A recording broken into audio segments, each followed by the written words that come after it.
Hello and welcome to ITIM number 8. I'm your host Tim Sarley, and today we're here in Queensland on vacation in sunny Bundagerg, the home of Bundagerg Rum, sugarcane and now HOTI Kombucha.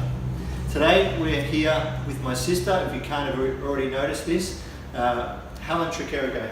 Hello Helen. Hey Tim, welcome to sunny Bundagerg. Thank you. Now the reason why I wanted to interview my sister is because a few years ago Helen started making kombucha at home just for herself, making 3 litres a week for herself and her family and friends, to now making 300 litres of kombucha per week for her community. So gone from making it at home now into her own little store. So it's an interesting story, stick it out and we'll go from there. So but from now, Helen, so for those who don't know who you are, give us a bit of a story. Okay, so I started HOTI Kombucha after I had brewing kombucha for myself and my family, gifting it to friends and other family members. One day somebody just said, Helen, would you sell this? And it started from there. I always wanted to be either a chef or a nutritionist.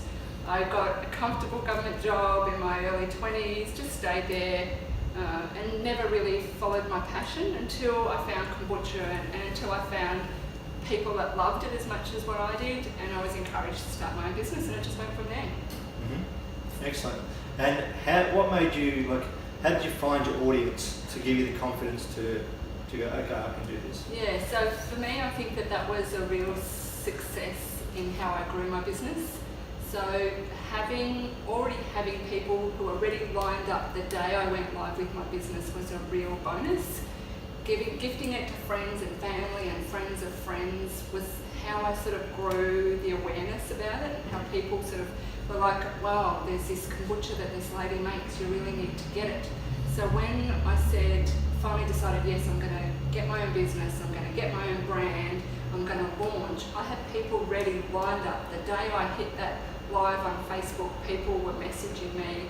I went to 100, 200, 300 likes very quickly, and people were messaging me straight away wanting the product because they already knew about it. Yep. People had already told them about it, so that was a real bonus for me.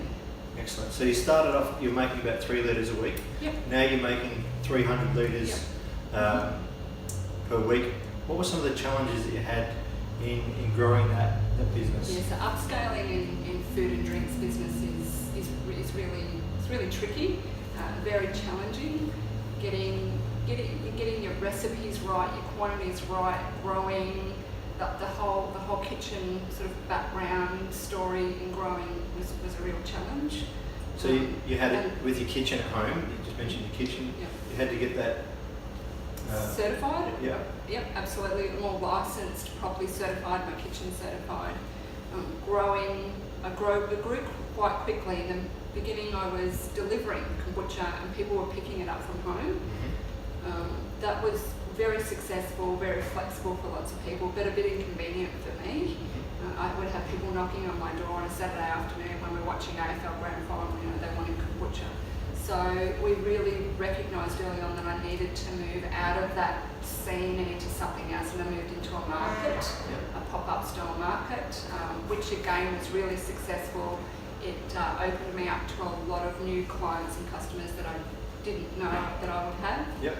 And then that grew again very quickly to me joining Rick and Susan here at the Pocket Storehouse in this beautiful shared space and having my own little space here. It's made it so much easier for me to produce my product and sell my product. Yeah, okay. And what are some of the challenges that you had around actually making the product at scale? Yeah, time, definitely finding the time, and doing it on my own, not having employees, just trying to build my business from nothing basically. Finding the time to be able to do everything was really hard. So I picked up really quickly early on that I needed to outsource some of my tasks that were holding me back from being able to make more product. Yeah. So I got somebody to do my bookkeeping and my accounting and my VAS, and I got somebody to wash bottles for me. So while I could free up my time from those tasks, I could make more product and grow and research more and reach my customers more and and spend more time with my customers and giving back to my customers then. Oh, excellent. What's your number one tip for starting up a new business? So you went out from what would be your tip for starting a new business?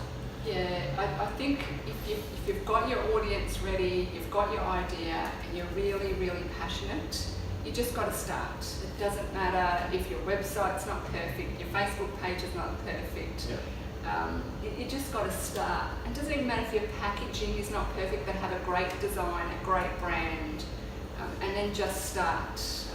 When I got my brand, I put trust in a brand designer. And I would highly recommend that if you're going to put money into something when you start your business, is getting your brand, getting your colours right, your name right, something that people can visually see. And as you can see, that HOTI is a huge hit. Everybody knows it. So branding. So tell us a little bit about the branding. Like you said, you told me before that you had in your mind a different colour scheme and so on, but you trusted your designer. Yeah. Yeah. Even though you didn't necessarily want that look. Yeah, that's right. So I had a particular colour that I wanted, but my designer Dan kept saying, Helen, the hot pink's the way to go. We can brand it, it'll look better on the shelf, it'll stand out, trust me. And I did. I just went, you know what, I'm not an expert in branding, design, colouring. I'm not an expert in marketing, so as a new startup, I need to trust those people that had my back. And the same with the name. Initially, I was a bit like HOTI. People might think that, you know, that doesn't look like me, but I trusted the brand, and it's one of my key strengths. And HOTI, for those of you who don't know, is healthy on the inside, and that's where the HOTI came from.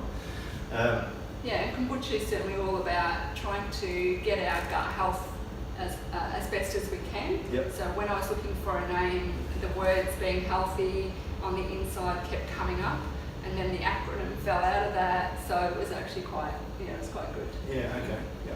And what about people who are wanting to follow their passion, but are just not quite sure, or just think that they can't do it because no one would buy that? Or yeah, people will buy what you love and what you do. They'll buy your story if you're genuine and authentic, and what you do comes from what you love. People will buy that, and I think that's changed a lot in business in the last few years. People want to know your backstory. They want to know where you come from. They want to know how you make your product, what's in your product, particularly for food and beverage, and really sustainable, where you get your ingredients from, and that you support local. And when you can do all that and love and drink your own product and promote your own product that much, then you're on a winner. Yeah, excellent. With your community, how do you engage with community? Yeah, so at the start, well, still today, I had a particular purpose on how I would grow, and it was going to be slowly and authentically. I didn't go radio, newspaper, TV advertising. I started my Facebook page only. Yep. I didn't even have an Instagram page when I first started. Yes. It probably came 6-8 months after I started. Yeah. So that gets back to your tip of just starting. That's where if you've got a business or a passion, just to start. Start with a Facebook page, or start with an Instagram, or just start by doing something small, and then things will grow on from there. That's right. Have your legals in place, particularly if you're in food and beverage. Make sure you've got all that covered, because you don't want to leave yourself liable.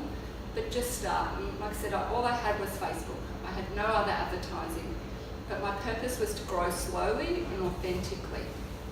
Once I became in a shop like this, or on a shelf somewhere in a cafe, I wanted people to already go, I know that brand, I know that girl, I've met her, she delivers my kombucha. You know, I pick up from her house, I've seen where she makes it, I've seen what she does, and how much passion. And that grew through word and mouth, and it grew very slowly. But I think it was very purposeful, and it gave me good grounding, and people really got to know me. Yep. And now they're committed to me.